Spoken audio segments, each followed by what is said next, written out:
I'm gonna say, call the cops, get his behind locked up.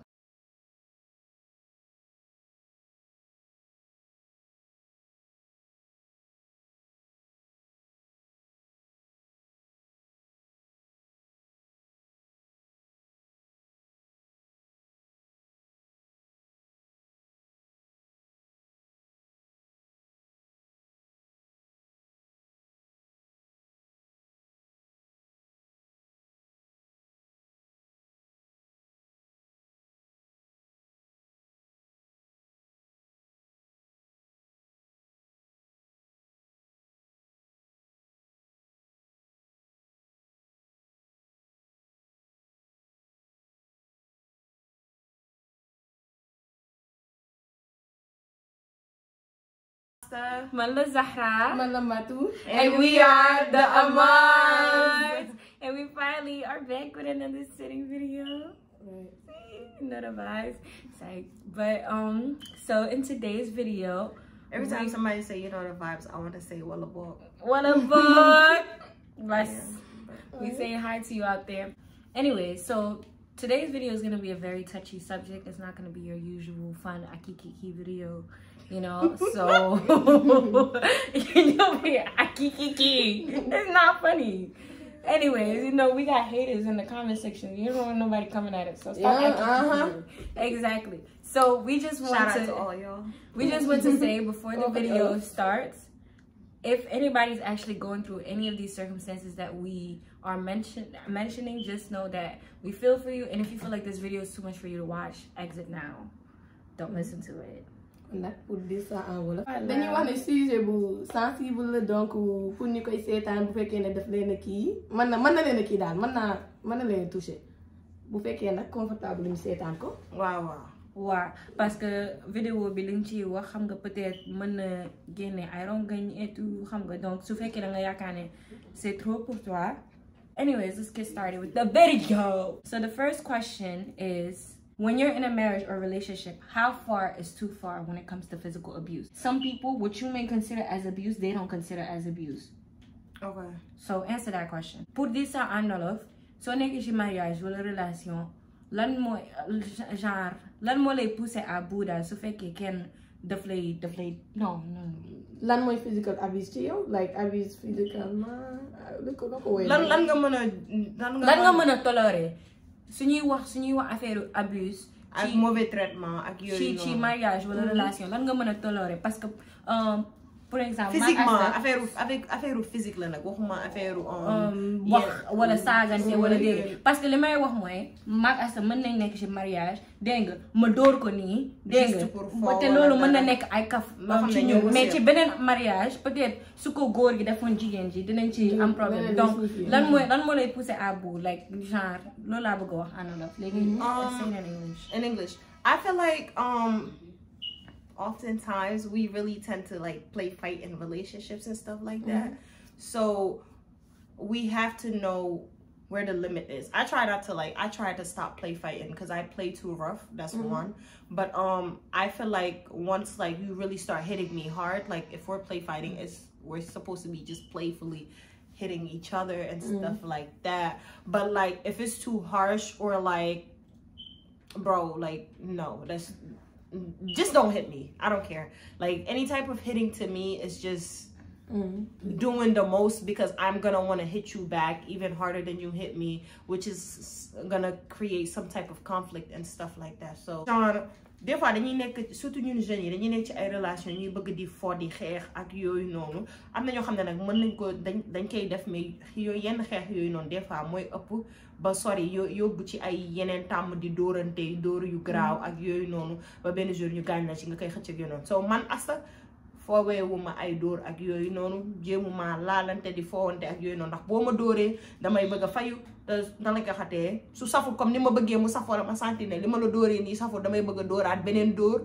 te loolu xeex lay indi boo patalee sama benn bët ma yóbbu sa bakkan wala daaj sa gémmiñ moo tax benn façon bul ma dóor duma la dóor et na jam am. Okay, for me personally, I feel like I can play fight because I'm not a abusive person. Like I'm not a fighter, you know what I'm saying? So I can play fight, but the only thing about me is that don't touch my face, like no matter what it is. Like if I was in a marriage, I feel like I wouldn't want anyone to like touch my face in any sort of way, because like, and I say this because like sometimes I say like when I'm laughing real hard, I tend to do this like like, you know, and start like tapping the person and stuff, like, you know what I'm saying? So I feel like stuff like that I can handle, like, you know, just small like play fight, not anything too serious. But I feel like if I say like, yo, like you're doing too much, stop, just stop there. You know what I'm trying to say? Pour this on olof, li ma doon wax mooy man yaakaaruma ne man genre li Assa di wax man mën naa tourner affaire bi ci xeex wala dara, donc kaf di foo di ree nii rek man mën naa ko, mais bu laal sama kanam rek, xam nga man kanam bi moom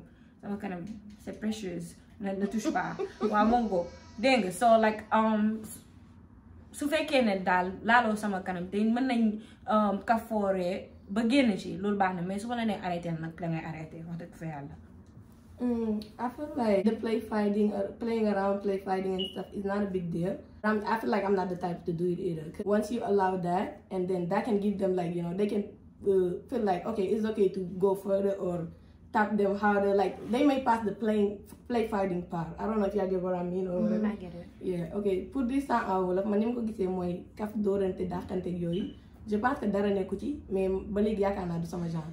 Parce que damay yaakaar ne boo commencé di def yooyu nga bàyyi like góor ñi bi nga ko commencé nga bàyyi leen ci mën nañoo yaakaar ne ok léegi ça fait l'occasion ñi mën nañ laa mën a gën a dóor mu gën a saf ñu yaakaar ne yow jigéen bi ñuy dóor nga di la abuser ak yooyu. So and I don't want to get bëgguma àgg ci boobu daal ak benn góor.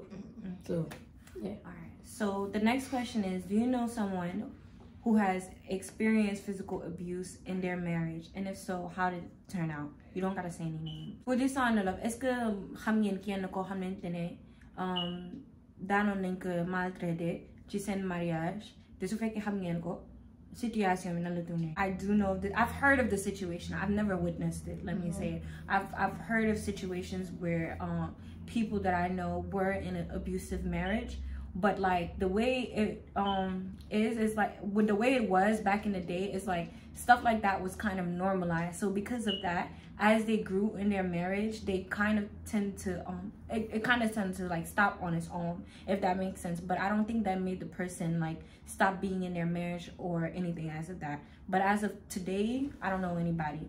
Pour this on love, li ma doon wax mooy que dégg naa situation yoo xamante ne amoon na ay nit yoo xamante ne expérience nañ nuñ koy waxatee maltraitement ci seen mariage et tout, mais li ma doon wax mooy comme te temps yu njëkk yi ay dóoree ci mariage nit ñi dañ ko daan def, xam nga dafa meloon ne lu normal la woon daal. Yaakaaruma ne loolu mën na tax nit ki tas sëyam ci temps yooyu, mais peut-être su nekkoon léegi dinañ tas seen sëy. I've heard of like multiple situations and stuff like that, but I think like the one we all know, like the whole world know, is prime example Chris Brown and Rihanna. Yeah, and we all seen that did not turn out that well and stuff like that. But personally too, I do know people personally that have experienced that, and like throughout like the course of time, it was like denial after denial, but like at some point like they had to like realize that I'm in a bad situation and I need to retract myself no matter how hard it may seem and stuff like that. Pour dire ça en olof, dama ne xam naa ñoo xam ne genre nekkoon nañ ci relation yu mel noonu, mais genre situation bi monde bi yëpp xam ak bi ñëpp mën a bi ñëpp déggoon daal mooy temps Chris Brown ak Rihanna, ñëpp dégg nañ ko, je suis sûre. Dañ doon génn dóor ko yàq kanam geeg yooyu noonu, fi mu mujjee mooy dañ ko mujj tëj na lañ ko xatee après relation ba jeex na bam. Honestly, I don't know any personally, and like besides hearing them famous stories, the one you hear in the news or whatever, like people gossip about, like I don't know anybody, and most of the ones I heard, it didn't end up anywhere. So yeah, pour this temps en wolof xawma kenn personnellement, par comme li Asta wax rek mooy ñi nga xam ne dañoo famous nga dégg ko yooyu loolu su ma ci amee yu ma ciy dégg loolu la, te yi ma ci xam du mujjee fenn parce que jigéen yu bari duñu bàyyi ñu leen def yenn yi. Next question. Do you think there's a such thing as a mistake when it comes to physical abuse? Want to go first? No. Oh, say it in one. oh pour dire ça non est-ce que gëm ngeen ne am na erreur am na erreur ci maltraitement like nit ñuy def erreur di maltraiter waaw genre tey jii sa jëkkër su ñëwoon dóor la mu ne la nii tayu ko est-ce que loolu gëm nga genre yooyu daal okay in my point of view I don't think that's a mistake. Like I feel like whatever a person do, that's like even if they was trying to hide it, that's who they are deep down. Like if you like, I don't know, like I think when you're growing up you should learn that certain things I'm not gonna do to a woman because your mother is a woman, like it, you know. So some stuff I feel like is not a mistake. You are that type of person and you're doing it just because you want to do it, or you can't control your anger. I don't know if I should blame that person for that or not, but I think that it's not a mistake. That's who they are deep down. So pour dire ça en wolof damay wax ne yaakaaruma ne erreur la parce que yenn yi boo demee ba yëkkati sa loxo di ko def jigéen daa fekk nga bëgg koo def parce que da ngay màgg dëkk ak sa yaay nga war a xam ne jigéen moo la jur indi la ci kii bi àdduna bi donc waroo leen a traité benn façon yi mais yow boo ñëwee bay dóor jigéen wala dara erreur amul foofu yow la neex nga def ko ci man sama point de vue. For me personally, I feel like it depends on what's your principles as a woman. Like I feel like if you're the type of person, like I mentioned before, like you normalize like that, like your husband is allowed to hit you or whatever, maybe you'll see it as a mistake if they do it. But for me personally, there's, like she said, like there's no such thing as a mistake. You do that junk once, it's over. Because I feel like if you wouldn't want something to be done to your own mother, you shouldn't be doing it to your wife, and that's just it. Bu desaan loolu dama ne nii ça dépend ci yow jigéen ji genre lan mooy say principe daal su fekkee ne dangaa yaakaar ne góor mën na laa dóor parce que noonu lañ ko daan defee avant den su ko defee peut-être di nga ne ni lii erreur la du ko defati patati patata mais ci man su ko defee benn yoon rek jeex na parce que loo xamante ne doo ko def sa yaay comme ni kiy wax bul ñëw di ko def sa jabar. No. There's no way that could be a mistake, in my opinion. Like, you're a grown behind man. You take your hands and you hit someone and you telling me, oh, I did not do that on purpose. No, I'm hitting you back. I don't care. That might fight you. I don't care. I'm hitting you. Like, no way. There's no such thing. Like there's no type of spirit that held your hand to hit another person. You did that on purpose. Like, if you have a problem, if you were per se drunk, or if you have anger issues, go to therapy. Like, there's no mistakes. Pour dire ça en wolof, mënuma gëm ne nit mën na ñàkk tay dóor nit nga jël say loxo dóor ma nga ne tayoo ko wala nga ñëw ne ma erreur la loolu gëmuma ko benn yoon. Man tamit dinaa ko ñàkk tay wala ma jël erreur bi fayu par force damay fayu ba pare boo awee ne booy jël sa yoonu bopp nga jël ko bët di dóor par erreur dangaa dof wala jinne dalaa jàpp ba ngay dóore ba pare. Hell no. Okay, so the next question is, do you think abusers deserve a second chance with their partner? So I should go first. I'm not a second chance type of person. I don't know like about other people, but me, I don't give second chances to type of, because like I feel like if I give you a second chance, it's me giving you the opportunity to redo the same thing to me. And I feel like it wouldn't, if like, fool me once, shame on you. Fool me twice, shame on me. Basically, if I forgive you and you go back to that same habit, like, I can't fully blame that person because I allowed you back into my life. So I gave you that opportunity to redo the same thing to me. So it's like one strike and you're out. You put your hands on me and you're out. What? I was just gonna say, Anna est-ce que yaakaar nga ne genre ki lay maltraité di la dóor mérité na deuxième chance? Léegi pour dire ça en wolof dama ne non man en tant que Asta man affaire deuxième chance yooyu noonu foofu ma ci kafu ma ci réew ma ci bu su ma la joxaatee deuxième chance mën naa la baal nga sori ma mais pour ma baal la nga ñëwaat ci sama vie non pour man bu ma defee loolu day mel ne benn dof laa wala dara loolu soo ma dóoraatee man maa la permettre loolu man maa la permettre nga def li ngay def ma baal la nga ñëwaat ci sama vie pour dóoraat ma boobaa boo ma dóoraatee mënuma laa kii blâmer daal erreur faute bi yëpp mënut a nekk ci yow parce que man maa la indiwaat ci sama life nga may pour nga may dóoraat ak yooyu noonu dinaa fayuwaat nag ba doo amaat deuxième chance moom. Honestly, I'm with Asta on that one. Like, I don't think I would give you a second chance because I feel like if I'm not a wife yet, but I feel like I would be the type of wife that will give you everything you need. So in return, I'm not expecting you beating me or anything. So I would not allow you, like, for you to treat me that way for a second time. So yeah, pour this temps à wolof comme li Asta wax rek ànd naa ci moom ay deuxième sens ci ay affaire yu dóor ak yooyu café mu ko reetaanee mu ko parce que damay su ma demoon bay am jëkkër damay fas yéene séyal ko façon boo xam ne yow mérité naa ci yow leneen lu dul ay dóor te boo demee ba may dóor seqatuñ ko.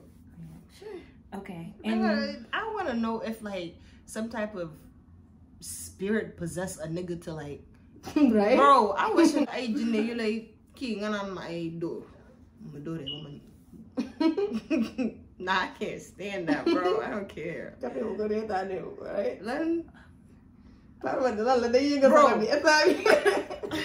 because I'm thinking like if I have a rock, I agree with what you said though. I feel like the only thing I disagreed with is the I'm not a second chance type of person statement. Because let me just make this clear. I am the second chance type of person, but I feel like when it comes to like my don't cross lines, that's when I don't believe in second chances. Like, you know, like if I tell you don't cross this line and you still say, oh, I'm gonna go ahead and cross it, then I don't believe in second chance. And abuse is definitely one of those lines that you should not cross because like you gonna bring out all types of craziness in me. All types of craziness. With this time, li ma doon wax mooy Asta ni mu waxee ne moom gëmul deuxième chance man gëm naa deuxième chance mais su ma la waxee ne genre lii ci samay principe la bokk te bul ko def yow nga def ko ba tey loolu moom du ma la ci jox deuxième chance te dóore loolu ci samay principe la bokk gëmuma ci benn góor naan daf may dóor et tout parce que soo ma dóoree fii ba sama rab yi génn dinaa commencé di say sa kaw def lu bon. man dinaa jox mbaam booy dóor. bàyyi rek nit lañ la jox. So bëggee mbaam nga dem buti ko. góor yi kay seetaan te ngeen koy def sëy boo ngeen arrêté. Anyways, what causes people to be in abusive relationships? And I want you to answer this from the victim's perspective as well as the perpetrator. Yeah, perspective. Pour this another. Lan mooy tax nit ñi di dugg ci relation wala mariage boo xamante ne dañ leen ci abusé te li ma leen wax mooy ñu wuyu ko ci ki nga xamante ne mooy abusé. Let's start with the abuser. I feel like most of the times the abusers abuse people in relationships because that's probably what they grew up watching. Like, for example, if they grew up seeing their dad hitting their mom, they think that's normal. Or somebody in their house and they normalize that type of behavior, they think it's normal to come and do it to their wife. And as for the victim's perspective, they may want to be in that relationship because they truly like love that person, and or in some cases that's probably like the only person they know, or they just don't want to get out and like be in like a divorce or anything of that sort. So all of that stuff can cause somebody to not want to leave an abusive relationship. Pour dire ça en love, su fekkee dañuy wax ci ki nga xamante ne mooy abusé, peut-être ñoom dañuy dóor jigéen parce que loolu lañ màgg di gis, peut-être màgg nañ di gis seen yaay di dóor seen papa di dóor seen yaay wala seen oncle di dóor seen tante ba nga xamante ne dañoo yaakaar ne loolu moo normal ñu commencé di ko def seen jabar. Suñuy wax na ci ki nga xamante ne moom lañuy dóor, peut-être jigéen ji ñuy dóor day toog ci relation boobu parce que góor googu rek la xam wala dafay ragal ne que su ko bàyyee du amaat keneen wala xam nga ay affaire u tas léegi laa li ñuy wax ay sëy ba dee peut-être genre yooyu daal moo tax suñu xësee ba dugg ci kenn même su ko kooku di commencé dóor duñu bëgg a génn ci relation boobu daal. Honestly, I don't have nothing to add on that, honestly. I can't find better reasons why a woman would want to stay. Besides scared to be alone and, you know, maybe thinking that they're not good enough for other people. That too, but besides that, like I feel like she said it all. Pour this wolof, awma leen lu may dolli ci loolu man personnellement après li mu wax jigéen ñi dama yaakaar ne peut-être li mu wax rek ak dañuy ragal nekk seul dënd ñoom kese yaakaar ne wala mérité kooku la ñu mérité daal yaakaar ne mérité wuñ lu ko gën kooku yooyu. But yeah, that's what I think. That's it. I also really agree with Fatimata on this one. because on the victim side, the only thing I could think about is the insecurities, the personal insecurities and stuff like that. Thinking either you're not good enough for no one else. And sometimes, like, in situations like that, the perpetrator really makes the victim think like that. Oh, like, you're nothing without me.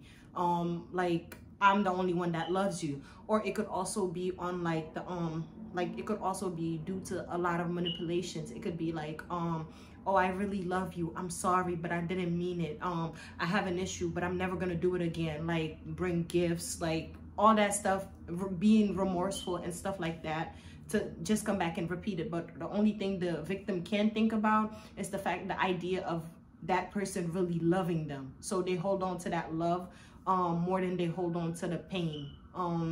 And as for the perpetrator, the same thing that Fatima said, basically, because some behaviors are learned. Like, you don't just pick up behaviors from nowhere, you learn it. So you must have got it from your parents or something. Like, you must have some type of issues in the back of your head, like you're just sick in the head, basically, if you're doing something like that. Pour dire ça en olof, li Fatma ta wax yépp d'accord naa si, comme mën na nekk que jigéen gi comme li ñoom ñaa ñu wax ñëpp rek ne gëmul ne mën na am keneen ku gën kii, ak ay peut-être manipulation yeeg yooyu noonu. Ku góor ki tamit mën na nekk parce que loolu la jàng, loolu la xam, loolu la doon gis bi muy màgg ak yooyu noonu. Te en plus de ça, ñun suñu culture day wax genre pour victime bi daal day wax naan ay sëy ba dee muñ ndax loo liggéey ci sa kër jëkkër, like ci say doom lay kii daal. So duñu bëgg di génn ci situation juste parce que dañoo am dañ leen di maltraité ak yooyu noonu daal. Mais bon, loolu rek laa am pour.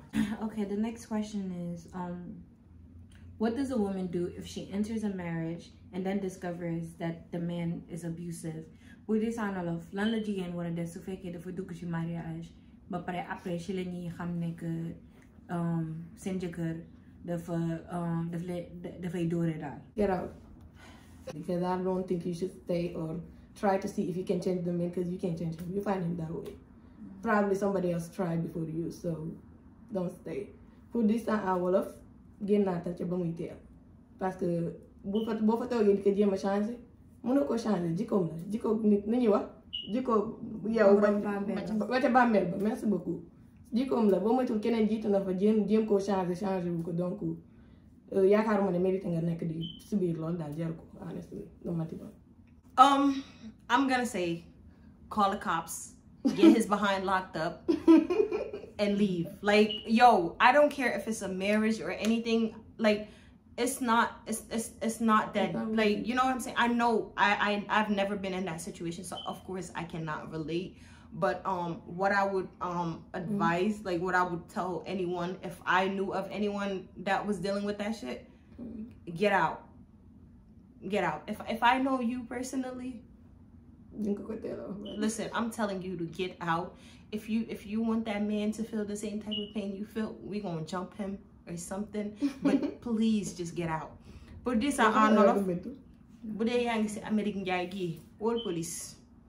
Ba pare nga doog a génn ne bu dee sama mbokk la nag ma xam la dinaa wuti ñeneen ñu ma àndal ñu dem lijjanti ko sot ko lijjanti ko wala dara, because amul day yomb torop su ma génnee sama kër rek romb nii bala ndax danga ma doon kii damay fay man mënuma bàyyi affaire yooyu ñu sedd comme noonu. Moo tax soit dinaa woo police mu ñëw jël la. Bu dee Sénégal la nag su ma la mënta jël ko su ma duggee ci waañ bi fekk fa kuur wala kii dinaa la fa fekk waaye génn leen ku mu nekk mariage ku mu nekk lu mu mënti doon ñu lay dóor c'est pas normal waroo ko sax toog di ko nangu génn. I just want to say real quick, I'm not gonna say that I've been through a situation like that, because I've never been through a situation like that. I definitely agree with what they both said, but I just want to. I was gonna say, if you've been through a situation like that, I haven't even been married yet. Right? All I was gonna say is that I truly empathize for the women that hesitate to leave, though. The reason why I'm saying that is because, like, just thinking about it, honestly, it's easy to say leave, but it's truly not easy to leave. And I say that because, like, if you watch, like, the Senegalese show Karma, on that episode where literally she just married the guy, then, like, the next week she found out he's abusive. Okay, kay. Mais Vivi, ça m'entend nga ma yow.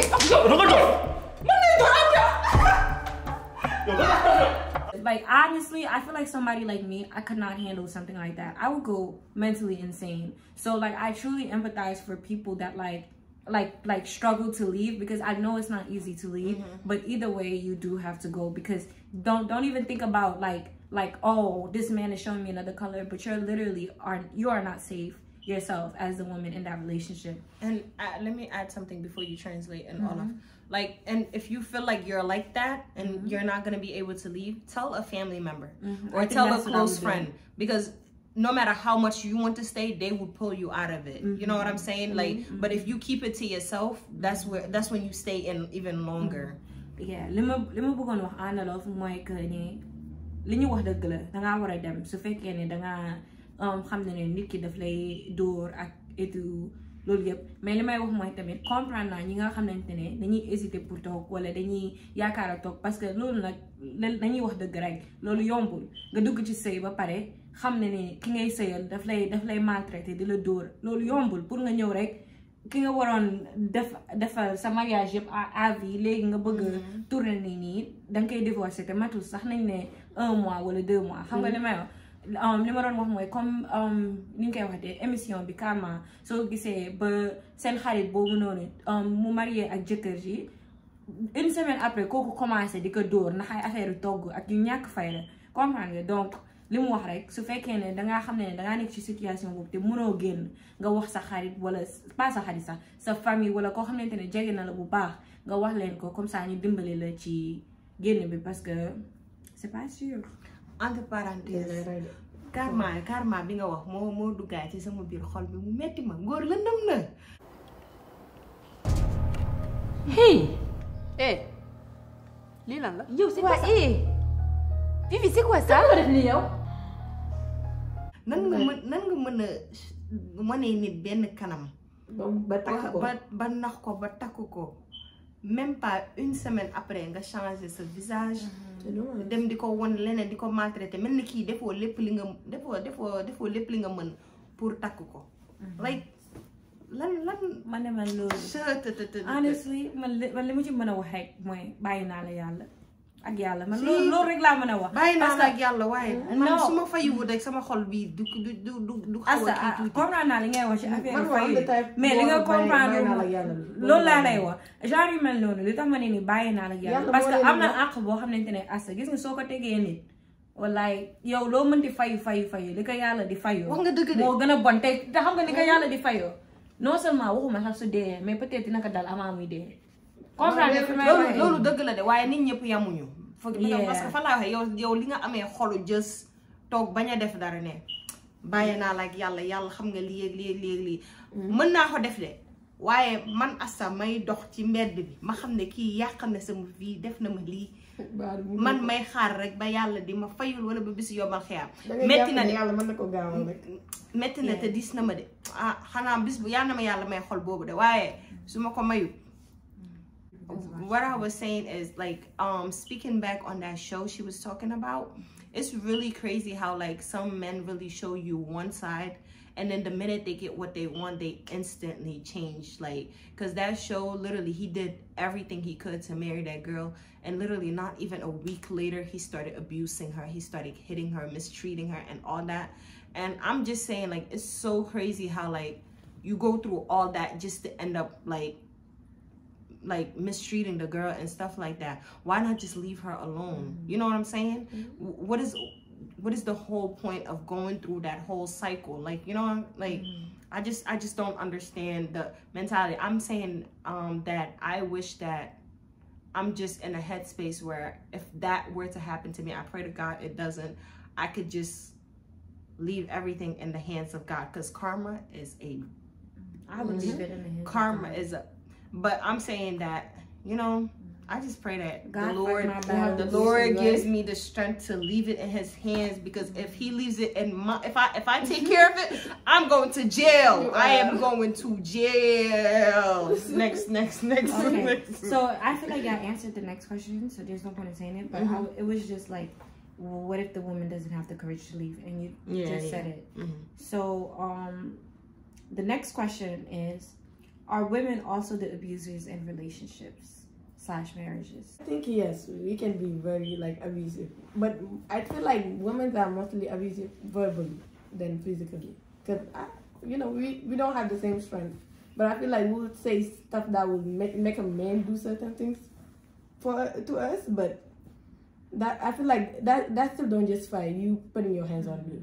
But we could be. Okay. Pour dire ça en olof balaa ngay wax en olof question bi moo nekkoon est-ce que jigéen ñi mën nañ nekk ki nga xamante ne mooy abuser seen jëkkër ci seen relation. li ma doon wax en anglais mooy que ni ñun tamit mën nañoo abuser góor, mais je pense que ñun de façon bi ñu koy defee verbalement lay doon comme noonu la koy waxee. ci kàddu mën nañ di laa wax chose yoo xam ne day tax nga bëgg a jël àdduna bi teg ñu ko lu metti ba léegi ci man loolu justifié wul ngay jël sa loxo di ñu ko teg, but je pense que jigéen mën na def loolu. Okay, so for that one I have to agree to disagree, just because you're definitely right, women do abuse verbally, but I feel like women, they be abusing physically, especially because they know they have a certain power and they know that if they hit it, like as a man, you're not supposed to hit me back. So they literally sit there, they start hitting their man or throwing stuff at them or doing all this stuff. Like, I don't know if y'all ever watched this movie, Baby Boy, like with Taraji P. Henson, when she was literally hitting him, talking about something, I hate you and all of this stuff. But then the minute he hit her, it was like all hell was loose. She starts crying and all that stuff. Pour dire ça en olof, li mu wax d'accord naa ci ne jigéen ñi dañuy abuser ak seen mots, mais parfois jigéen ñi tamit dañoo xam ne dañoo am benn pouvoir, moo tax dañuy jël seen jëkkër yi di leen dóor di leen def li yëpp parce que xam nañ ne nii seen jëkkër duñu fayu. Loolu abuse la. Su fekkee dañ koy def parce que yaa ngi abuser pouvoir bi la yàlla jox wala bi la xawma kan xawma sax lan laa mën a wax. Comprendre nga li may wax. Dégg nga parce que am na benn film boo xamante ne genre jigéen bi da doon dóor góor gi di ko saaga di def lu nekk, mais ba ko góor ki fayoo mu nekk foofu commencé di jooy, mais mënoo jooy su fekkee yow yaa commencé dóor yi. What I have to say with that one is I actually agree with her, because some females really do, like some females talk with their hands when they're upset, like so they could like they will be talking to you while they're upset while hitting you and stuff like that. And in that case, like there's a lot of women that are like that. Like we do verbally abuse, but some of us are pretty aggressive too. Pour dire ça en olof d'accord naa ci li Fatmata wax ak li Matu wax yëpp des fois dinañ wax ak yenn kàddu yooyu noonu, mais des fois tamit am na jigéen yoo xam ne dañuy profité ci avantage boobu noonu ko góor ki du leen dóor ak yooyu noonu ñoom ñu nekk kii dóoraate fii surtout fii dañ koy gis lu bari. So loolu moom d'accord naa ci des fois jigéen ñi ñooy nekk ñiy maltraité góor ñi aussi. The next question is, what should a man, this is kind of the same question as before, but reverse. What should a man do if he enters a marriage and discovers that his lady is abusive? Pour dire ça en olof, lan la góor war a def su fekkee dafa dugg ci mariage boo xamante ne après dafa découvert ne que jabaram koo xamante ne genre dafa abusif la, dafa bëgg di dóoree di def loolu yëpp daal. Okay. Pas door yoo xamante ne like door yoo xam ne da lay jooyloo. I just had to make that specific. But just tàmm door wala xam nga di def yooyu yëpp. I just had to, because some men are pretty strong. But okay. So my point of view on that, I feel like maybe this may make me a hypocrite or something, but I feel like if a man is leaving, I'm saying, because when it was the girl, I was just like, she gotta leave. But I feel like if he's a man, it may make me a hypocrite. I feel like a man, if like you see a woman, like you are with this woman and this is the type of woman she is. First you gotta see if like this is something that you are okay with. And if you feel like you can handle it, stay by all means. But if you can't handle it, do the same thing. That's my point of view of that. Like, and what I was saying, I will put this I will hypocrite. And actually, 2 cases, I forgot. English part, because the reason why I didn't want to say this the first time, I feel like everybody that's watching this are not Muslim. If the man is not Muslim and you know that like this girl is abusive, see if you can handle it. If you can't handle it, and if like you feel like you can live with this, okay, when she start doing her stuff, take a walk. take a walk and leave the house until she comes back. Why don't you? Go ahead. I'm sorry, it's just so funny. Go ahead. For the Muslim man, if the woman is abusing you verbally, that's different. And when they start talking, you can just go pray, like ask God to give you the patience to, you know, if you really love the woman and you want to stay with them. If not, let them go. Okay. So you're condoning females to abuse men. I just gotta say what I gotta talk. You don't agree with that? No, okay, I don't. I disagree with some of the stuff you said. Not all of it. I didn't agree with what you said. The main thing I didn't agree with what you said is if you feel like you can handle it. Because okay, this is what I'm gonna say. Right? Like you said, I feel like if we're being 100% honest, I'm not gonna say all, but most men are naturally stronger than women, right? Most men are naturally stronger than women. So I feel like it depends on her level of abusiveness. If it's abusive, like, oh, like I'm trying to hit you, number one, if you know like you're stronger than that woman, I feel like you need to hold her before she even tries to get that hit. Because once that woman gets that hit, bro, she's gonna disrespect you every now and then and doing that. Now, once you hold that hit, I feel like you need to make it clear that this is something that you're not gonna tolerate. Like the same way you're telling the woman, like, don't do this, like I'm not gonna tolerate you like hitting me or doing something like that. That's not something. And if it's like a reasonable person, if they know that this is something like you don't like, they're not gonna do it again. You know what I'm trying to say? Especially if you hold them. The worst thing in the world is when you think you're about to hit somebody, then they hold you. Then you're gonna really set your behind straight. Right? The other thing is, now, if it's abusive to the sense where, like, items are involved, like, whether it's like a knife, like, because there's women like that. You want to use a knife, or you want to use scissors, or you want to use that. If that's not, that's a toxic marriage, bro. And I feel like if you do not want to live in that type of marriage, you have two options.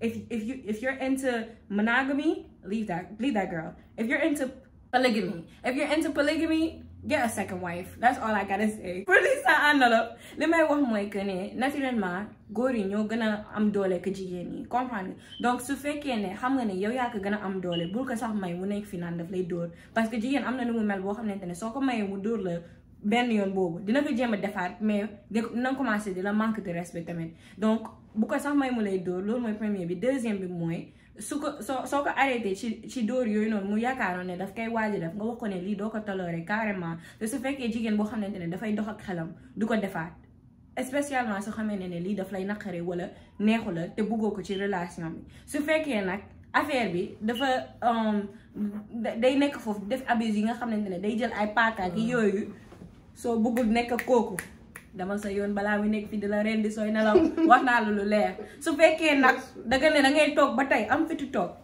amin ñaari option laa lay jox su fekkee dangaa bëgg polygamie nga bàyyi ko tout tranquille nga dem sa yoon moom mu dem yoonam su fekkee dangaa bëgg polygamie bu fekkee nga takkal ko ñaari monogamie polygamie su fekkee dangaa bëgg polygamie takkal ko ñaareel loolu rek laa mën a gis waaw.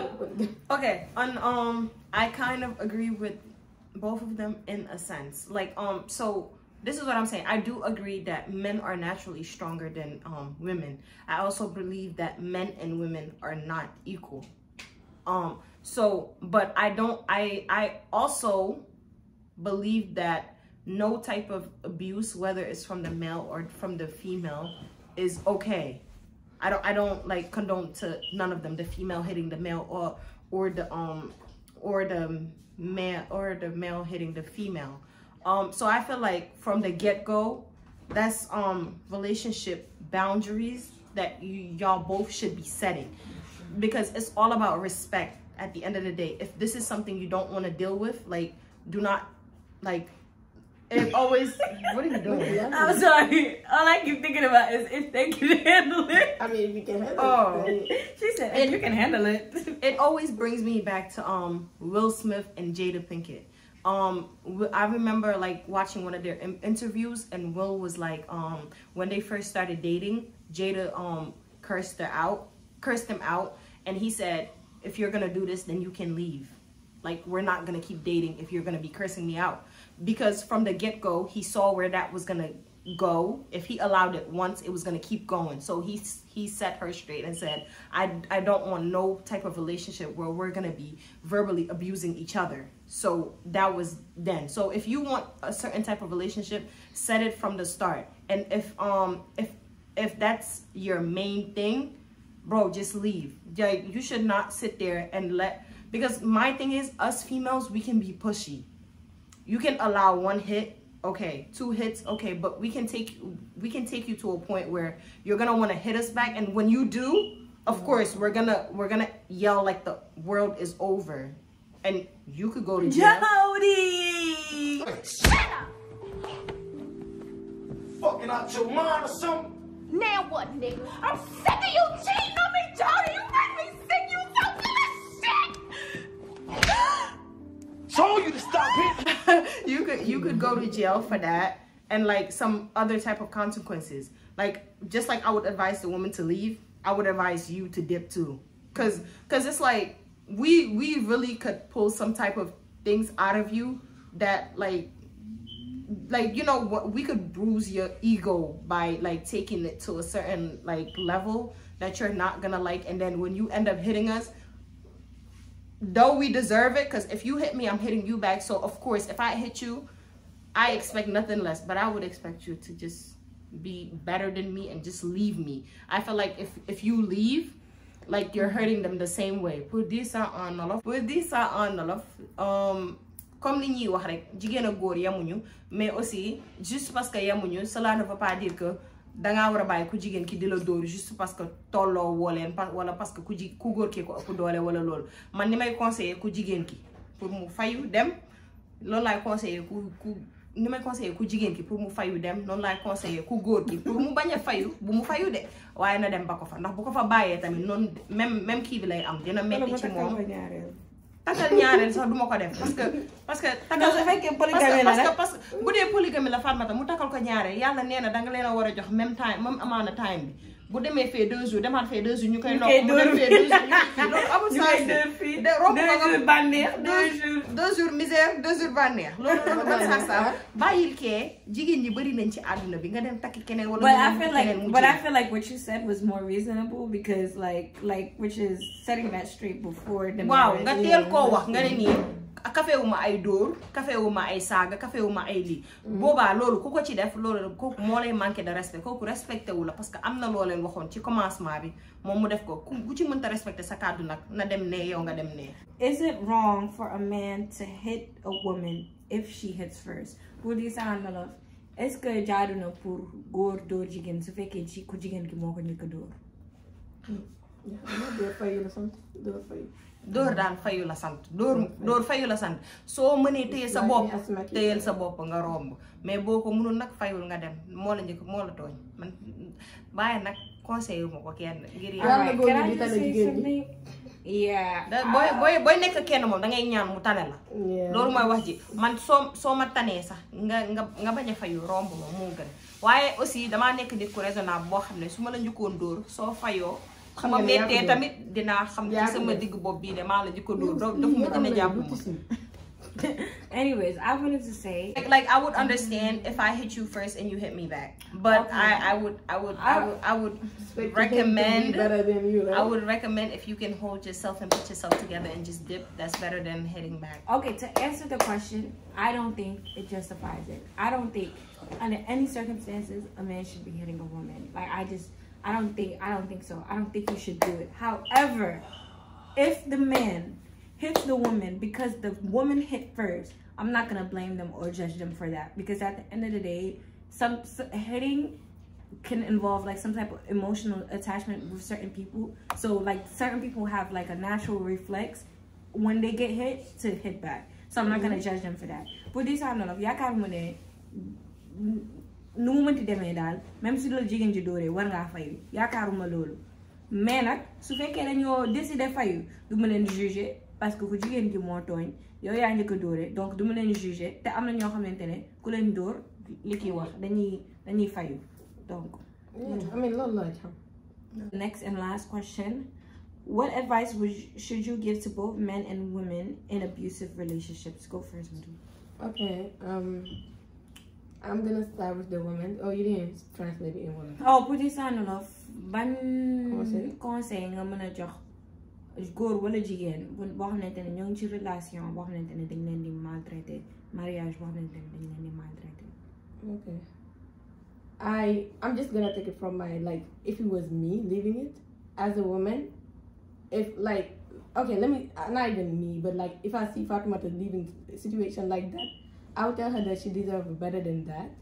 Like she shouldn't stay and letting any man treating her anyhow, like beating you or abusing you verbally, when you could like get out and have a more peaceful life, find a better man who will treat you like treat you as the queen you are, like, you know. But I think, yeah, I think that's all. Like, don't think that you are not good enough to just get out. Don't think that there is other people who doesn't love you. No, he's just that bad one. All of them are not the same. Maybe there is one or two that's better, or even that would be good for you. So don't allow yourself to live that life. It doesn't have to be for you. So pour this en wolof dama ne na ma koy joxe exemple rek tey jii su ma gisoon Fatoumata muy dund situation yu mel nii ñaanal ma ko li ma koy wax rek mooy mu gërëm parce que nekkul ne góor boobu dong moo fi am bul yaakaar ne kii mooy ki la boo nekkut ak moom amoo kenn ku ko doo mën a am kenn ku ko gën doo mën a am bul yaakaar ne ñëpp tamit ne moom la ñu mel te bul yaakaar ne yow tamit mérité woo yenn yi mérité woo góor bu baax bu lay traité comme ni ñu koy waxee. li nga doon daal jigéen bu baax bi nga doon ku lay traité comme nu ñu waxee ku ren yee ku lay traité comme ren lingeer am na fi góor yu mel noonu donc bu jaree nga toog sax dund sa vie ak jàmm sans kenn di la dóor ak saaga wala di la abuser yenn façon yi defal loolu. For the guy as well, nobody deserves it, honestly. I was saying, like, I just said that if you can handle it, stay, but that don't mean that, like, you know, you should live that life too. There is other women that can treat you better. If you love that woman so much that you can't even leave him, at least get another wife that will at least somewhere that you can have peace on, like somewhere. If you believe in polygamy. Yeah, if you do. If you don't, in this then polygamy leave. shit. I mean, if they believe in it, why not? Yeah, like if you think that you can't leave this woman, or you feel like if you leave her she won't have anybody else, Yeah, and you really don't want to leave him. My conseil with polygamy that. Conseil with polygamy. Get a second wife. I don't even agree with polygamy. Muslim. Man polygamy my conseil with polygamy. Because I feel like may wax su fekkee yow da ngaa bëgg polygamy so polygamy on my own situation, if I was treating my husband that way, if he get a second wife, I can't blame him. You did it. But and if you are Muslim, just pray about it. Like pray for that girl. Maybe God will change her some by the years come, and pray for God to give you more patience so you can, you know, live with that, I guess. I don't know. This I will put ku góor ki.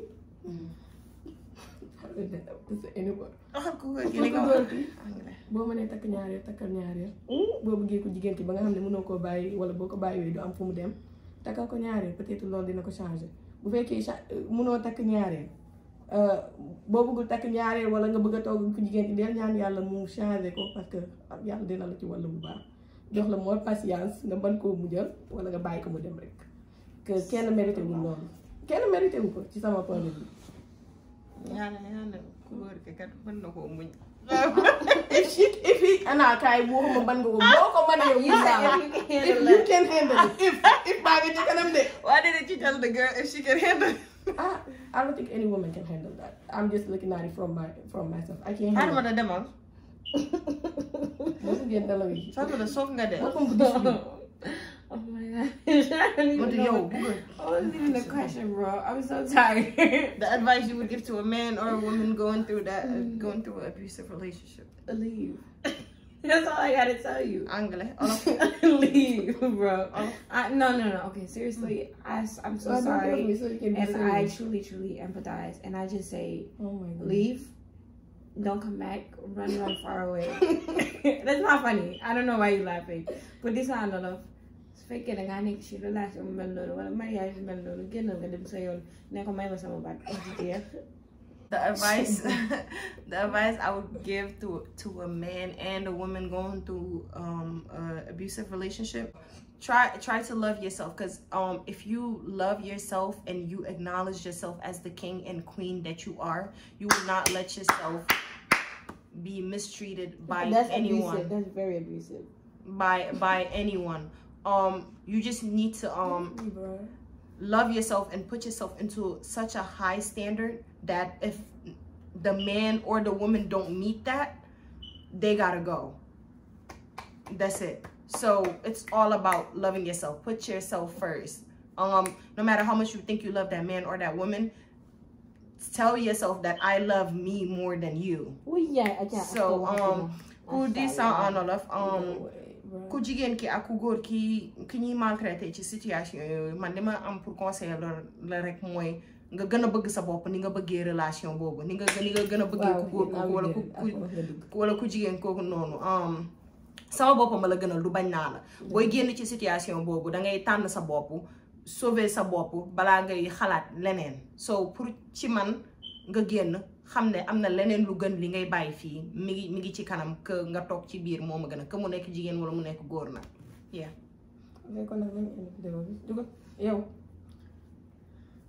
Wow, Fatima, you're so disrespectful. Get up. How am I disrespectful? You hitting me? Stop. You just like my views and you're hitting me. Thank you guys so much for watching this video. If you liked it, please subscribe, like, and comment. And also, please follow us on Instagram. Mine is Matu__Nat. Mine is It's Zahra. Mine is __ Asta with 2 A's at the end. Merci d'avoir regardé notre vidéo.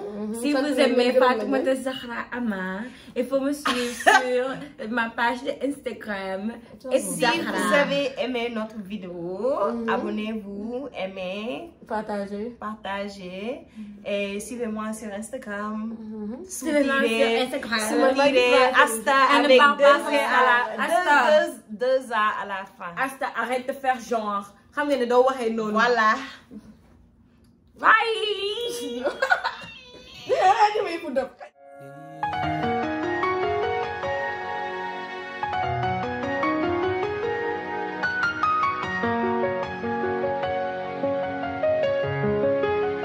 Je t'aime, Tiliga. Musuma gis benn jigéen bu mel ni yow bi moo tax ma bëgg la